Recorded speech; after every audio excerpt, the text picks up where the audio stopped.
Questions about the Amazon documentary are now off limits at Jose Mourinho press conferences, after the Tottenham manager declared last week that he was bored of the subject. The same cannot be said of the club's players, which is just as well, as the subtitled version is due to be released over the coming months and needs promoting. Meanwhile, Mourinho and his players have moved back into their usual dressing room, having used the cavernous NFL equivalent so far during the pandemic. Relations between Liverpool and Manchester City have been tested of late, and former Reds manager Roy Evans did little to improve things when he was commentating on the under-18s clash between the two clubs on Saturday.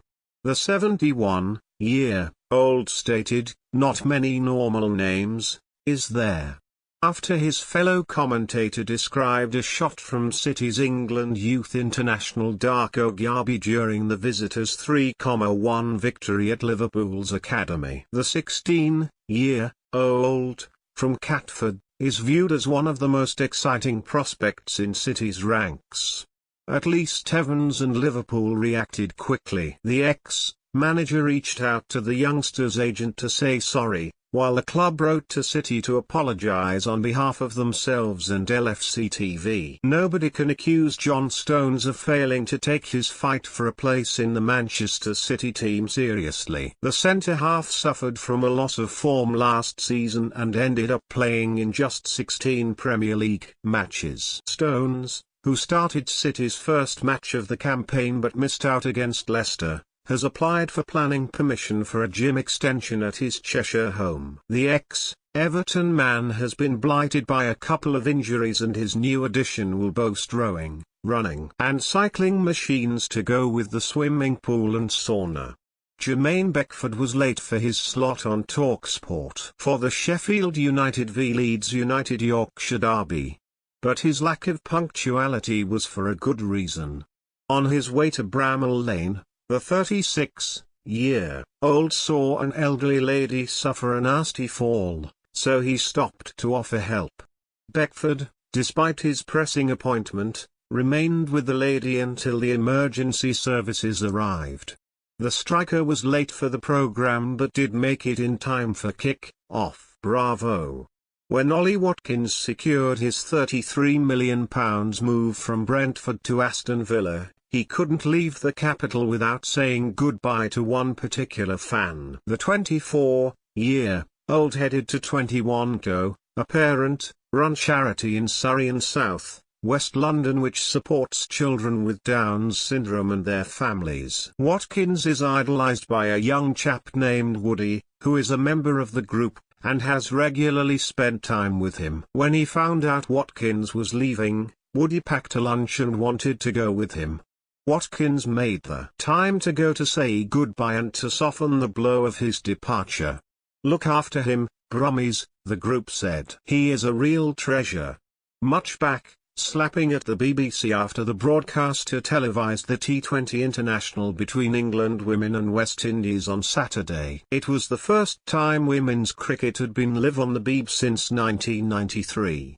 An embarrassing run that was quite rightly brought to a close. However, what was not shouted from the rooftops was that the women's road race at the World Championships was relegated to the red button to make way for it. The men's race aired on BBC Two with highlights of the women's race shown in a 40-minute programme later on. Manchester United Executive Vice Chairman Ed Woodward has put his house up for sale. Back in January, the residence in Knutsford, Cheshire, was targeted by a group of angry supporters who launched paint, a smoke bomb and a flare at the building. Police investigated but took no further action. The 5-bedroom pad is valued at £2 million, just more than half of the £3.9 million ex-United striker Paul Scholes is seeking for his mansion in Saddleworth, Oldham. It wasn't only Formula One bosses who were caught unawares by Lewis Hamilton's decision to wear a campaigning T-shirt on the podium at the recent Tuscan Grand Prix, but his own Mercedes team. Sports Agenda understands that the world champion team's hapless PR department privately admit they have no say in what their star man wears or says, and are wary of laying down the law for fear he will react by adopting the opposite line. This is not what sponsors wish to hear, especially as Hamilton's T-shirt, calling for the police who shot and killed Breonna Taylor in Louisville, Kentucky, to be arrested, took the place of the race suit displaying their logos.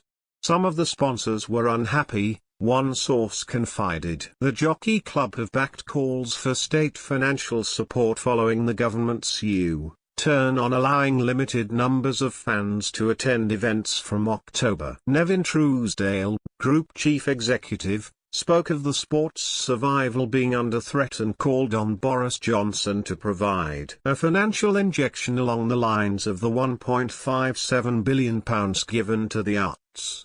There was, however, no mention of the staging of this year's Cheltenham, which many believe helped spread the virus throughout the country. The event, at the Jockey Club-owned course, may well have been at the forefront of the government's thinking as they pulled the plug on the planned return.